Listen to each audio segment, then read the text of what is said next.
Welcome to Deadlift Secrets. I've always wanted to do that, like be like a. I don't think it's really like I don't think it's as much as secrets as it is certain things that we found are important to getting the max out of your. Yeah, your these are like our advanced maybe techniques. I mean, you can call them secrets, right? These are like little things. Little micro tweaks that will really help to aid in more performance out of the lift. Yeah, to really maximize your strength, power, and effectiveness in easily one of the most effective exercises known to man, the deadlift. Well, the deadlift and the squat, we talk a lot about what a skill they are. And I mean, I don't know how many times I've deadlifted now over the course of my 15 years of lifting, and I still feel like I'm perfecting that form and getting better and better. And I think like we talk on the show a lot about like, you know, where our paradigms have been shattered or moments in our career where we went like, aha, right? Well, I've had moments like that with squatting and deadlifting that have been like, oh wow, that was a game changer when I focus on that. And I'll give you one for me that has really helped me out, and that is just learning how to take the slack out of your arms, the bar, and like you're like, so I want. So you're starting from a pull position. Yes. You're not trying to come up from the slack and then pull. A lot of times that takes away a lot of power. You'll see even people with really good mechanics, they'll have this slack in their arms. So what do you mean by that? Show that. So slack in the arms would look like this. So somebody gets down, and look, we're gonna get down in good deadlift form. So I'm gonna get my bars over midline, I hinge back, so I'm in good form. Now, right now, it looks like I'm in a good position to pull up, but there's a lot of slack in my arms right now, and there's not a lot of tension already back here. So I wanna get the slack out. So now his arms are totally straight. Yes, totally straight. Totally, tight. everything's tight, yeah. And now I can feel my glutes and my hamstrings are already engaged. My arms are stiff and tight. Now all I have to focus on is the pulling forward with my hips. And then hinge back. That slack, arms are tight, hips are tight, hamstrings are tight. Pull up. So learning to get that out before you pull, because really when we deadlift, the deadlift really is, even though people think of it as picking the bar up, it really isn't. This is all, you want this as tight and stiff as possible.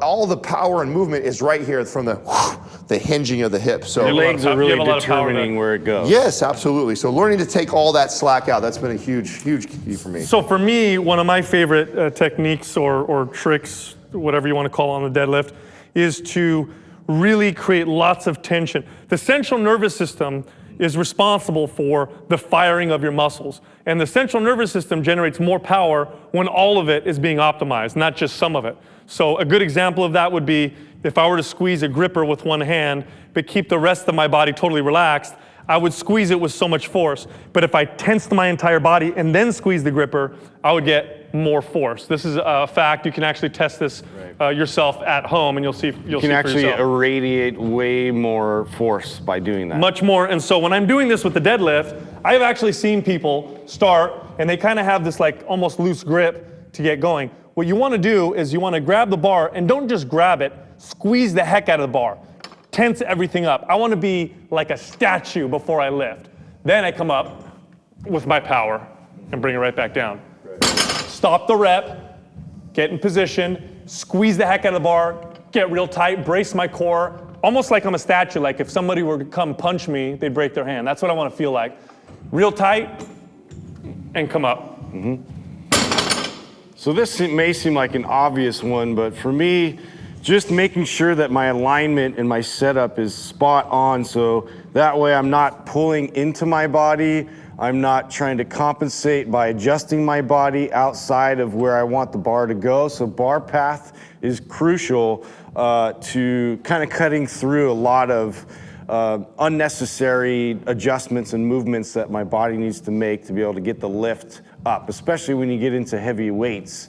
Every little incremental thing matters. So when you say bar path, what you're saying is you're just talking about keeping that perfect straight line as you lift. Perfect straight line. What is that app that you shared with me a long time ago that I feel a lot of people get a lot of benefit for? Yeah, I think it's just called Bar Path. If I'm. So it's on iTunes. I think you can download it for free. It's a free app, right? It's called a free app. Bar Path, and you can actually set your phone up, and that's definitely helped. So it'll draw a line as you look on your video, it'll show you kind of like where the bar is either coming too far forward or you're pulling too far back, and you're just trying to align it so, you know, with your levers, you want to make sure that like everything is vertical, it's straight up and down. You're not losing a lot of effort that way. So that's one thing. The other thing is to make sure that my focus now, just like Sal is kind of irradiating his body, my focus now too is to really drive my feet into the ground. And so I'm getting all my force from ground forces from my feet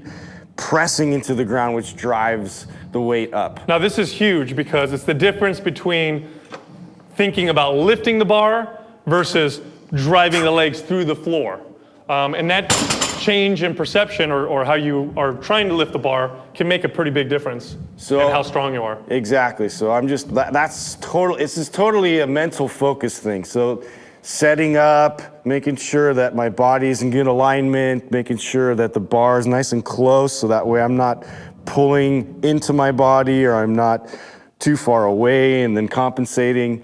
All that stuff matters. So instead of pulling off the floor, driving the feet through the floor. Feet through the floor and into extension. I learned that 1 year ago and literally was able to lift at that same time, like with 5 or 10 pounds heavier just from changing that. Well, Justin, get into the bar. I want to point out something that you do really well. Don't lift, but get into your position to lift with the bar. So come from the side, Doug. Something you'll notice is Justin his shins are nice and perpendicular to the floor. A lot of times people's knees will be exceeding over the top of the bar, and you lose some of your power by doing that. Well, you have to clear your knees. You got to pull it through your knees. You don't want to do that. Yeah, you want nothing in the way of the bar. I'm not leaning too far forward either because now I'm going to have to adjust by bringing everything back. Well, yeah, do that really again. Far. Look at his shoulders, how much further they are than his hands. You want the shoulders above the hands. Yep. You don't want to squat too low either. If he squats really low, go ahead. If he squats real low, his shoulders start to come behind his hands and his knees come too far forward. Now he's losing power. Right. So there's kind of a happy medium there. Yeah. So I want to still make this a hip hinging move, not a squat per se.